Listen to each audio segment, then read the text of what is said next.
새누리당은 김무성 대표가 야심차게 지금 밀고 있는 오픈 프라이머리 완전 국민 경선을 해서 총선 후보들을 뽑자 여기에 대해서 오늘 당내에서 이견이 제기됐습니다.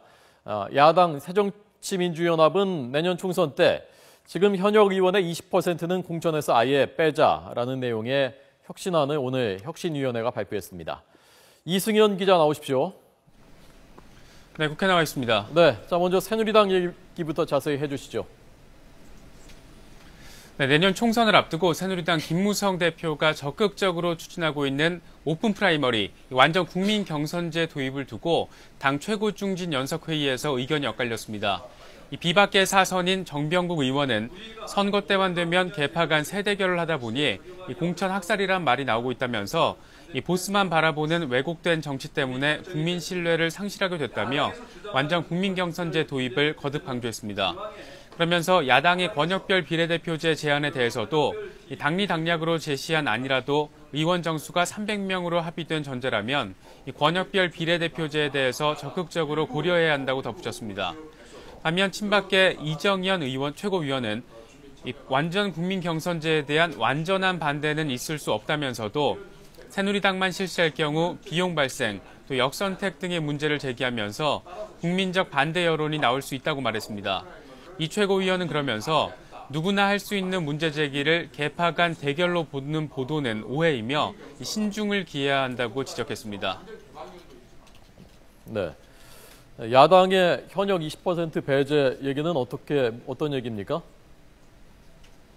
네, 오늘 새정치민주연합 혁신위원회가 8차 혁신안을 발표하면서 내놓은 내용입니다. 이 핵심은 이 현역 의원들에 대한 평가를 거쳐서 이 평가 결과 하위 20%, 그러니까 현역 의원의 20%인 26명 정도를 내년 총선 공천에서 배제하자는 겁니다.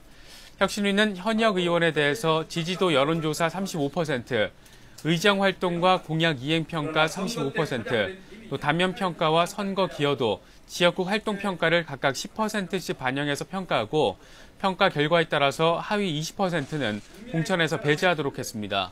비례대표 의원들의 경우는 의정활동과 단면평가 두 가지만 실시하도록 했습니다. 임기 2년의 선출직 공직자평가위원회는 위원장을 포함해서 9명 이상 15명 이내로 하되 전원 외부 인사로 구성하도록 했고 인선은 최고위원회 의결을 거쳐 당 대표가 임명할 것을 제안했습니다.